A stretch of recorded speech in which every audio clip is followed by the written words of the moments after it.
What's good, guys? Welcome back to Everyday Struggle. I'm Nadeska here with Akademiks and Wayno. My friends, did you have a good weekend? I had a pretty good weekend.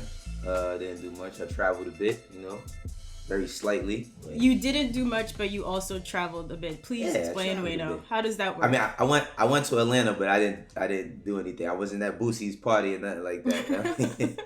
I went. I had a couple meetings. I just chilled out. Came right back home next day. I was good. Wait, no, you a married man. You ain't got no place to be at Boosie's party. They wilding over here, man. They got, let me tell you this, man. They violating the whole section of the whole vegetable section of Whole Foods at Boosie's party. You don't even want to know the type of COVID they're about to create over there, okay? But anyway, I had an adventurous, weekend, Adventurous? Oh, Akademiks, please do tell. You're not the adventurous type. I was on your live on Saturday.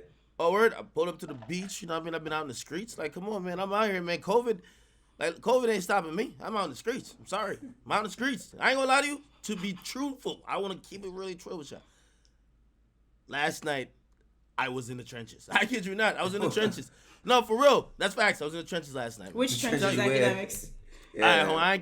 I can't drop my location now. Like, come on, man. Come on, man. I can't drop my. There's bad trenches. As I'm telling you, I was in the trenches. We're not asking you to drop the actual pin. Wayno? Williamsburg, Brooklyn is the trenches to him. So I want to know what the trenches. No. I was in the trenches, the streets. That's all I'm gonna say, Wayno. Like, damn, you want me to front my move? You want me to drop a location? Give you a pin? What's up? Give me the addy. I want to know the addy. All right, you gonna pass it on to the chasers. I'm good. You know what I mean? I'm just, just mobbing, being careful. Okay. Carefully, right. You know what I mean? Moving about the trenches. The trenches. Well, look, welcome back to the internet. It's good to have you both back here. Kicking off the week. So last week we talked about Snoop and DMX and Versus. That was a really great one. I think we all agree that it's been getting better and better. So of course fans have their wish list. So over the weekend, a lot of fans were hitting Chris Brown, asking him to do Versus, and eventually he responded by saying, "Only Versus I'll do is Chris Brown versus Breezy, not in competition with anybody but myself." But the internet decided to debate this anyway, and they threw Usher in the ring. They think he would be the perfect match, and went on for a few hours trending, debating who they thought would win that battle. So, do you guys think Usher would be a good matchup for Chris Brown, theoretically? Let me see what Akademiks thinks. Yeah, because I had this not a debate, but real quick, I didn't have a debate, but I had a conversation with somebody earlier this year about Chris Brown versus Usher. So I want to know what Akademiks thinks. I think, so let me start by saying, I think Breezy is a better artist. And by the way, when you come to, verses about kind of how you play the records and when, but I'll just simplify it just for the sake of this discussion. If we're playing in order of best to worst tracks or biggest hit to least biggest hits, remember it's 20 songs. I'll be very clear. Usher's first 10 smokes Chris Brown. That first 10 off of nostalgia, off of just what those songs even mean to R&B and just mean to a time period. I'm sorry. Fuck a Breezy, you know what I mean? Take You Down is dope. Excuse Me, this is dope. Give me that, run it, poppin'. Like, I'm a Breezy fan, you know what I mean? I used to rep Team Breezy when I was little. I ain't gonna hold you. You know what I mean? Deuces. Listen, man, but I'm gonna keep it true. After we get past the 10 mark, we started seeing a lot of these, like fly-by-night hits by Chris Brown that may have not been as impactful. But the thing is, Chris Brown always had a hit. He puts out an album with 35 tracks, so he might end up winning. But I don't think it's by a large fashion, and I think Usher got the biggest songs. I'm sorry. So Usher got 10. Okay. 10. And by the way, let me go down. Let's go down, all right? All right, let's do it real quick. Usher drops these songs in the first 10. I think he beats any Chris Brown song. Nice and Slow, My Way, You Remind Me, You Make Me Wanna, hold on. Let me see. You Got It Bad, yeah, you can play Yeah, right? You can play Yeah. Yeah, absolutely. Burn, Confessions, right? You don't have to call, come on, man, like, yo, come on. All of those songs, I think he's giving Chris Breezy the spanking. You get me? Like as much as I like, give me that or other songs. Wait, because you can't just keep putting it only in Chris Brown's first album. That's you just only mentioning like all the songs of his first album. Now, first 10 songs. First 10 songs. I think that Usher would really, really like. Usher got like his first 3 albums are like classics. You know what I mean? So it's like I think Usher first 10 songs. Yeah, it would be difficult, but I think Chris Brown wins in the end. I think Chris Brown wins in that. So he's gonna win with the second set of 10. Mind you, I think one of the things that we loved about watching Snoop and X was Snoop performing the whole time and really hosting. So are you guys also factoring in personality? What if they have a dance off while they're playing records? I got Chris Brown dancing. I got Chris Brown winning the dance off hands down. Because Usher can't do no type of flips, no court wheels, none of that shit. I got Chris Brown winning off the strength of his dance moves and presentation. Okay. Yeah, nah. We're not about to have a you guys served battle while we doing verses now. Why not? Why not? Why not? That's a whole different show. Problem? Okay. Why not? I think Chris is gonna realize he's gonna need 45 backflips to beat the nigga. Them niggas set the precedent for dancing. Like they set them. Like they're the best dancers. Well, I throw Marion in the mix when it comes to dancing too. But I get it, and no, dancers. I wanted to challenge you on some of the songs you think you would end up winning by, because I agree with you that we would win. But to be honest, I feel like this is a nostalgia play right here, which is why Usher's song, they're gonna go way better. They're gonna go over better. Love in the Club 2 with Beyonce. Throwback is gonna go. He got album cuts. That's what I'm saying. My Boo. You got My Boo with Alicia Keys. Come on, man. Like, yo, that's just gonna hit harder than the Go Crazy challenge. I'm sorry, Chris Brown. You're not gonna do the fucking Go Crazy challenge. And I love Chris Brown, by the way. But you're not gonna do the Go Crazy challenge and kill My Boo, okay? Or Love in the Club. So I'm wondering what songs, because you said I was staying on Chris's first album. Yeah, his first album. What songs? No, his first two. I was thinking that you was like, you kind of mentioned like the ones from his first two albums. But all right, are we throwing in 5 songs from his last 3 albums? Just again, I know like we might not be as prepared. I think that all right, yeah. So I think that like from the last 3, I don't know. Like you said, he has 50 songs every album, so he always has at least like five or 6 major hits every album, right? Major hits. Yeah. I mean, well, we judging them off of what we judge. Now we got to go to Billboard and all of that other shit. Well, not Billboard, but just the songs impactful. Like No Loyal. Guidance is impactful. Right. No Guidance is definitely No Guidance impactful. Loyal was impactful. Go Crazy was in Empire. Go Crazy, yeah. Deuces is 8-9 years ago, my nigga. Yeah, you're right about. No, it's 9 years ago. That's 2011. Yeah, like so a lot of joints we love by Chris Brown. Wet the Bed, like come on, Wet the Bed was fire. Fine China, that shit was fire too. Fine China, exactly. Fine China. I would throw that one in. I just want to see you strip. I want to see you strip. That's another one too. Okay. He got a lot of. That's what I'm saying. This would be the most. I feel like this would be the most difficult battle logistically because of how many songs you gotta pick. Because it's like, for all the shit I'm saying, it's tons of Chris Brown songs that I might know just by hearing it, but I don't know the name because it's 100 of them shits every album. Yeah, but like also like when a nigga is playing classics and you're playing the hit for the summer. Like, that was cool. That was cool. That was the hit for the summer. But that nigga is playing some shit that, like, damn, we remember this shit 15 years later. Come on. So it's safe to say that you got Usher winning. If we're just going straight off hits and we're not adding personality and not doing a backflip challenge, I think Usher might win this, man.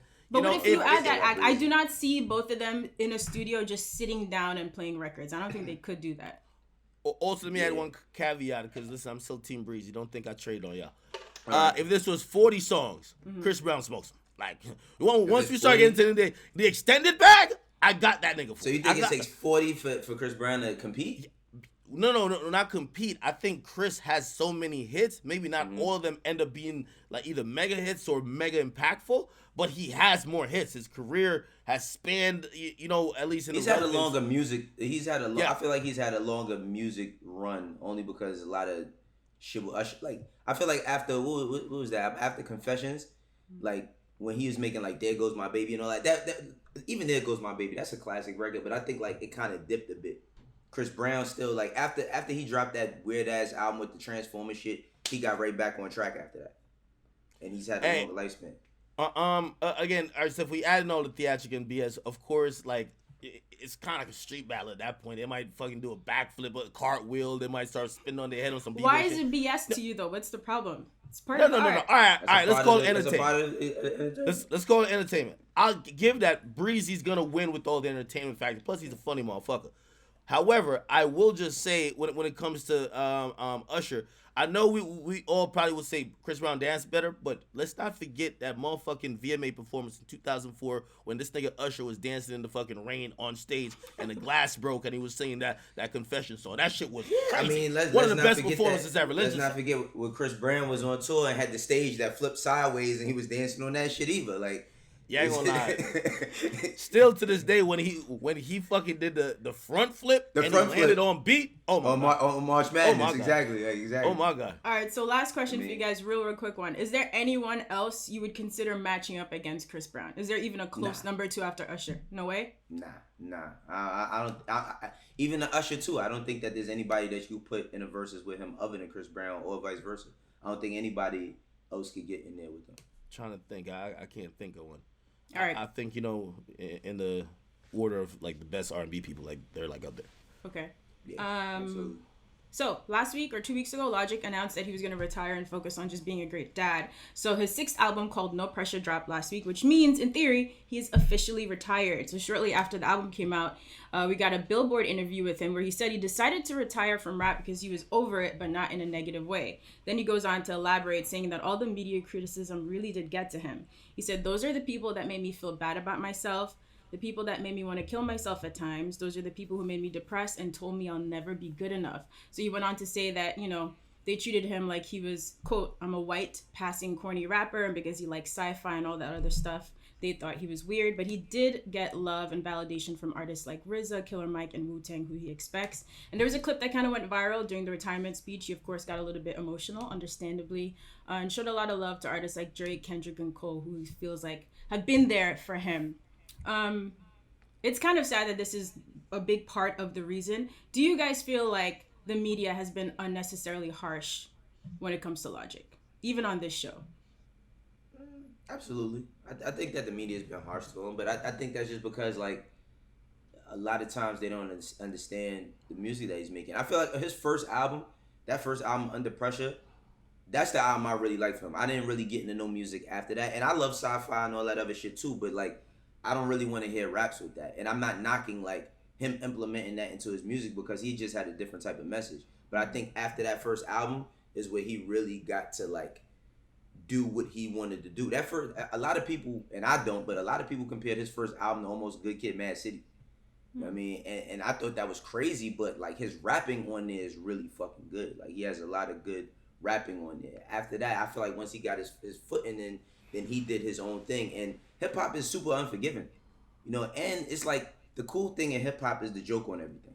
You know what I mean? Like, that just is what it is. And I think that he just wasn't accepted because just how he looks, how he raps. It's a little bit unfair, but, I mean, you got to be comfortable in your own skin doing this shit. Okay. Yo, this hip-hop, man. Take off them diapers and put on your big boy pants, man. Listen, there's no sympathy. Listen, you don't niggas diss. I'm a journalist. Niggas, or not journalist, definitely not. I'm a blogger. Niggas diss me every fucking day. Niggas is beefing with me. Niggas is fat shaming me. There's nobody like, yo, his act mental health good. There might be like one person who calls me. Other than that, they'd be like, fuck this nigga. You gotta live with it. You gotta deal with it. Now I get it. Everybody's in different situations, right. But he's not the only rapper to have getting like maybe, the short end of the stick on either being the butt of the jokes or, kind of not getting maybe what he deserves in terms of fair treatment by the media coming up. Shit, early on, when most of the media was just clowning Drake as some light-skinned girl, like that's what pretty much the narrative was. Yeah, he was a little bit upset. He came out, he lashed out a couple times on radio, but he had to fucking learn to deal with it. So right. There's not going to be too much sympathy for me when it comes to him with that. And by the way, if that's the majority of the reason why he's quitting, I don't think he built for it, but I don't think that's the majority of the reason why he's quitting. I think he's quitting because of some sincere shit. So while that's unfortunate, we're still in hip hop. Like, you will never ever be like putting hands around each other. No, don't talk to him like that. No, it's like this is all about like, this is big boy shit. You got to be able to deal with it. And honestly, what he should be happy about, and I've always said this even with myself, his audience is great. The Rat Pack is amazing. And they're the people you have to lean on when others ain't being fair to you. You feel me? Especially when you think you're misunderstood. So and by the way, like his whole thing also comes from people don't identify with his struggle. Like niggas looking at this guy like, yo, you look white, you're rapping about being white and black. Like, we don't even understand what the fuck you're on. And we always on Black Lives Matter shit over here. You over here trying to like do an Ancestry.com kit. We don't get the struggle you're going through. Again, not invalidating what he's going through, but he has to also understand why other people may not be able to see his plight. And, you know, you're not going to get us to, you're not going to sympathy us to that. You know what I mean? Yeah, but we in really tough times. I mean, like, when Megan Thee Stallion can't even get sympathy for what she's going through, it's like, you know, we in some really fucking... That's a fact. We in some tough... I won't even say tough times. It's just, I think that the internet makes people so insensitive because they don't have to deal with the hate that they spew. They don't have to deal... Like, you could really just make a page, say all the most disrespectful, vile things, get blocked a bunch of times, and make another one. You know, so it's like, I think that plays into, you know, it does play into people's mental health, man. I mean, like, think about that, bro. Like, even though he's a grown man and all of that, and he's rich and doing very well, every time he opens up his app, he could literally turn it off, but he wants to be on there, and a lot of people just shitting on him. You know what I mean? Like, that shit is unfair. That's an like interesting point.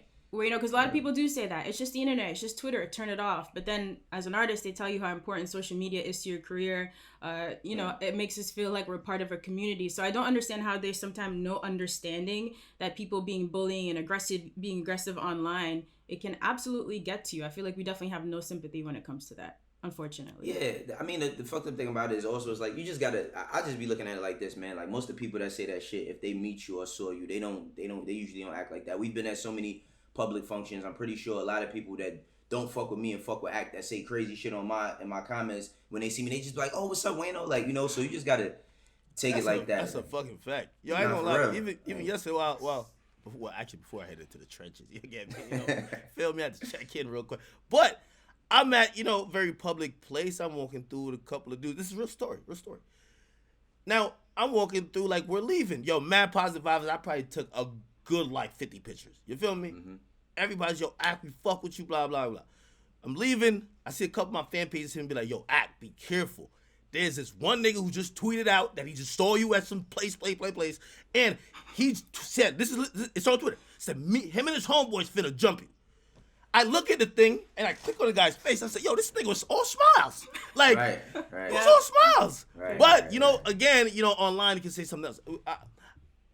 I guess that's to your point. It's like, yo, you gotta have a gauge of kind of validating what internet hate is, and either what's actually outside versus, like, you know, just saying, yo, fuck that shit. I'm not gonna really pay that much attention to it. And that's why some artists, they deactivate their shit sometimes, or they let management run it. You know what I mean? Of course, he has a very intimate connection with his fans, so, you know, he wants to pay attention. But he's going to be, you know what I mean? He's trying to do some family shit. I ain't knocking that at all. Yeah.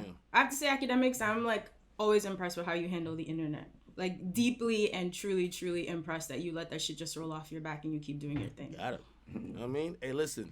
Yeah, there was a famous quote. Listen, man. They hate me last week and they love me this week, but I got paid both of them the goddamn week, so. For real.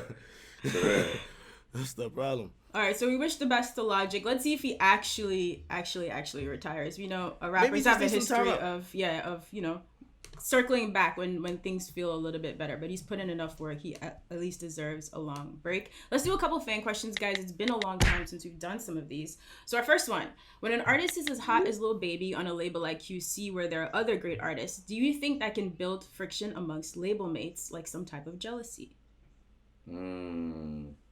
Yeah, I mean, if you read between the lines, I think that's what's going on right now. You know what I mean? I think that's what's actually going on right now. It's like, you know, just looking from the outside looking in, you look at QC and you see Lil Baby's rise, and you see, I wouldn't say that the Migos fell, but like, they're not as hot as they used to be, and they've never done any music together. They don't take many pictures together. You know, they don't hang around each other together. And there's been, you know, others of things that have gone on or whatever that we don't know about, but I think that may play a part. Yeah, like even with QC, I don't think it's jealousy per se though. I think, you know, it's a relationship with what is the label, right? Mm-hmm. When we first started seeing the Migos move around, P's with them, P's blah blah, he's kind of babysitting them a bit. You get me? Making sure they're good. He kind of got those dudes really polished for even the limelight. It appeared it's you feel very privileged when your first priority everybody cares and depends on you. When someone else, and by the way, it's business. He's making the most of the money. He's the hottest artist right now. You get me? Mm-hmm. We care about him a little bit. So you might want something or be like, yo, when I was single dropping, we gonna get to it, nigga. Just relax. We gonna have to drop these 4 Lil Baby songs before we get to your shit. Yeah, I'm gonna feel a little way about it because, 4 years ago when I was the workhorse that was the #1 superstar, you cared all the fuck about what I wanted, and I used to be treated a certain type of way. So as an artist, you're gonna develop an ego, like, it's a little diva type of shit. Yeah, you used to wait hand and feet when over me. Now it's like, all right, nigga, we gonna get to you when we get to you. But right now, whatever Baby wants, Baby gets. So that might not be jealousy, but just like that attitude towards the label. But I think it's more centered on like the one that's working the hardest. Like, I mean, that's just how things go. Like, you can't be employee of the month just because you're still an employee. You know what I mean? Like, you gotta put the work in. So I think like it's if you're out working this other artist, then of course you do need to be catered to because you're doing the work. Now, I don't know, they personal shit that's going on, but when you look at it, it's like this nigga's doing all the work. Why not? You're not gonna start saying, all right, let me get back over here, and they're not putting in the work that this one is putting in. I think that's simple, Yeah, it's funny when you're young, like when you're in high school and you're coming up watching people you idolize or like big crews together, you always want to think everything is all good between everyone. But then you see that competition, ego, money, bad contracts, a lot of stuff get in the way that when you're younger and you're just a fan doesn't necessarily register to you. But you would hope that, some of those relationships can last. I worked at Rockefeller during the breakup. You know what I mean? Like, all these different factors went into it. Wasn't just these dudes don't want to do business together. It's a lot of ego. It's a lot of like, people catering to certain shit or falling back over certain shit. So you've seen it before. Things like this happen. I ain't gonna lie. People also got to realize just the nature of just the rap music business. And a rap group doesn't mean best friends. I used to think that. It hurt my heart when I was like, yo, wait, so you mean Cameron out kicking it with Jim Jones and Joel's all fucking day? You mean like these niggas actually go hang out with other people? Hurt my heart a bit, you feel me? When I seen it, I was like, well, why are we doing the Bird Gang when y'all 3 are best friends? Like, why are we doing these other things? But, people do grow apart together too, True. Look, and even if you do actually get along, like me, Ak and Wayno, people are then going to make up stories about how we're always beefing with each other. So there's really no winning here, right? Just take what you can get. With Amigos, they were saying that Takeoff can't wait to leave. They were saying, Quavo was trying to go solo. You know what I mean? Like, it was a whole bunch of stuff. Now narratives change, man. When you were suspended, it was all about Ak is canceling Wayno and Nadeska. What? Nadeska, that fake angry feminist, she did this again. Yeah. She attacked him. Nadeska was the one that reported Ak to upper management. So imagine Imagine if we looking at the internet like, damn, man, she's right. Wayno actually don't fuck with me like I thought he did. Right. All right, so last quick story before we go. Look, I think a lot of fans, us included, are missing our regular lives. We're missing the chance to, watch sports, go to concerts. And what did you say, Wayno? They're now saying we might not be able to do like large festivals till 2022. So some people are really trying to work around this. So there was a recent festival in Chicago this weekend. It was called the Headlights Festival. It was a 3-day thing. Some performances were virtual, but the idea was that it would be a drive-in. So they would limit it to like 500 cars, practice social distancing. You would reserve your spot ahead of time. So DaBaby was one of the headliners, but unfortunately, during his performance, there were like videos of people crowding around the stage, and now people are calling DaBaby out. But I don't necessarily see how that is his fault. It would be on the festival, but they did try. So I guess my question is, can we just not have nice things till 2022? Listen, all I want to see is 42 Doug and Lil Baby do We Paid live. That's what I want to see. Like, that's all I really want to see. But yeah, I think the only reason why they calling out DaBaby is because like that's one of the main performances you've seen. There's no face to the actual festival. Yeah. Like it's not his fault that he want to go do something to pay his bills. Like, you know what I mean? Some people just can't act responsibly, so they ruin it for everybody else. Unfortunately. Yeah, it's like that's not his fault though. You know, I mean, hey. Man, let's keep it true, man. The closest thing we gonna get to any type of significant concert for the next year gonna be Boosie's pool party, man. Yo, let's be honest though. Like, is there such a thing is there such a thing as having a party and respecting social distancing rules? Like the whole part of being at a party. It's actually socializing, getting a little bit closer to each other. That's true, but this is a festival, and if it's a drive-in festival where they're letting you order your food, they're delivering it to your car, you could socially distance in that setting. They're trying. The whole social distance thing. Go ahead. I mean, the whole social distance thing bothers me just because, like, okay, even in the supermarket, we stand on going to Walmart. You stand on this long ass line away from people. Then when you get in Walmart, y'all walking right next to each other. Then imagine if you at the register and this person right here has all this shit glassed off, but the person behind you at the register, they don't have it glassed off. So all this social distancing shit, it really don't make sense to me. End of the day, man. Like, for real, I feel like a person damn near got a cough in your face for you to get the damn virus. I don't know. Yo, Nadeska, you have done a commentary for multiple Coachella, or hosted a commentary for like multiple Coachella events, right? And that's a festival series, right? You know, people are not only going to the festival to turn up with whoever is in their carpool. They want to meet other people. It's like a camaraderie thing. It's like, to be honest, every time you watch the festival, you see the wackest artists on stage performing the wackest songs, and the crowd's still going crazy. You know why? The crowd is its own thing. It's its own atmosphere. They're lit. You feel me? So, like, we do have to keep that in mind, that, like, it's going to be hard to really create that festival vibe if everybody is in their fucking cars eating nachos while DaBaby is turning up on stage. Listen, I don't even know how you know that, since you've never, not once in your life, been to a festival. But I understand your point, and you're completely right. I'm just saying people are really missing it. They're trying to find an in-between, but it seems like it's all or nothing. That's it. So we're just literally inside watching TV for the next year. Cool? Fine. Yeah. We'll survive. Hey, all right, NBA's back. For now, we'll talk more about Louisville tomorrow. Guys, thank you for watching Everyday Struggle. We'll see you here tomorrow, same time on Complex. Logic, don't quit, bro. I love you. I love you.